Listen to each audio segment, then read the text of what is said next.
So my next idea, if I just open my file, is of this. It takes quite a while in my episodes that I do to get to this level, and a couple of months ago I received some action figures from the 80s, I think 85. This is LJN Thundercat Snowman. Most of the time when you get these figures, they don't have their weapons. He has his helmet, his shield, and his spear that he needs. And as well, I got this Hurricane Hordak, also from the 80s, and unfortunately he had the wrong leg on. Yeah, I took it off, and I'm gonna try and make him his own custom leg. Plus those old vintage weapons, I'm gonna try and make them.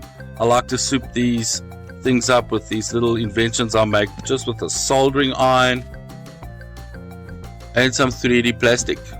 And it's a very simple process what I do. I get some 3D printer plastic, take a little bit off, break it, and you have this. So what I do is I just see the desired length that I want, and I'll make a skin.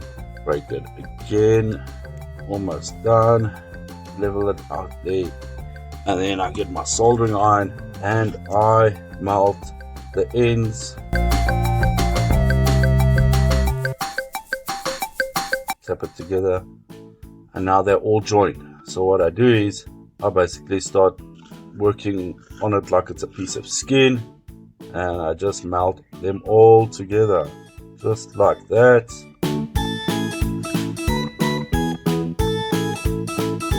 There we go. And from there you can sculpt, mold. As long as you have a soldering iron, you can change the shape or anything you want to do. You can curve it, you can bend it because it's still warm.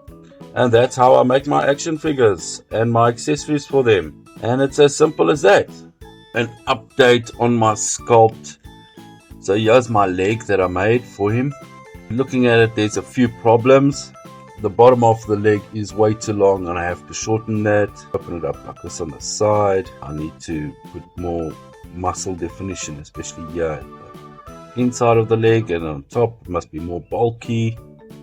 Turn it at the back, more on the side here. And on the feet, the point of the foot is off center. Yeah, I've got a lot of work. I just want to go lightly over where I want to shorten the figure. I don't want to make the plastic around it too hot. If it gets too hot, then the whole frame and the whole structure of the sculpt, you can say, gets compromised. Careful you don't burn yourself. Right, so now the leg is separated, and I just want to take a little bit off from about there, like half a centimeter. There we go. The piece is cut off. Looks a bit better. Yeah, that looks about right, huh? That looks and I just want a little bit of difference from that leg. So I'm going to try something simple like his spear. I've melted at least 4 of these together. Give it a break every now and then so that the whole frame can set a little bit before you carry on. Just finished all my sculpts. Let me just get them out. Here's my spear. Here's my shield. This is that whirly twirly thing for Hordak. Here is the leg for Hordak that I needed to make. Here's Hordak's other weapon, the aeroplane propeller. And last but not least, here is Iceman's mask. So apparently the Iceman stuff is all made out of ice except for the mask. I'm gonna make that more like a normal steel mask. So after I sculpt it, I use sandpaper just to smoothen it. So these are like partially painted. Look kind of cool, came out kind of good, but I'll just have to give it another coat. Same as this one for Hordak.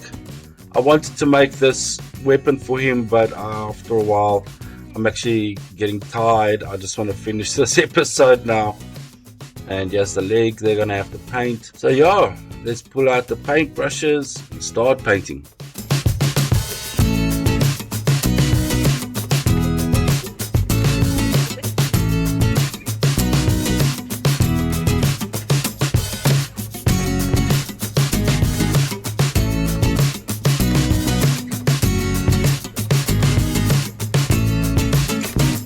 Okay, starting simple and straightforward, I have your Iceman. The first one that I'm going to display, the customizing that I've done on him. See, I put in his hand that spear. But I think my style has got more of a like cartoon type of look to it. And I think that came out very well. I'm very happy about it. So that next item I've got here is his shield. Apparently it's supposed to be made out of ice, even the spear tip. And the shield is a little bit more round than the vintage one. But this one came out really good. That clear lacquer really makes it pop. After I paint it, I give it a coat of clear lacquer, and that's what gives it that cartoonish type of look, which fits so well with the action figure. And here's my attempt on the final piece, his mask. I think it came out well. It looks good. Comparing to the original helmet, I think this one looks a little bit scarier.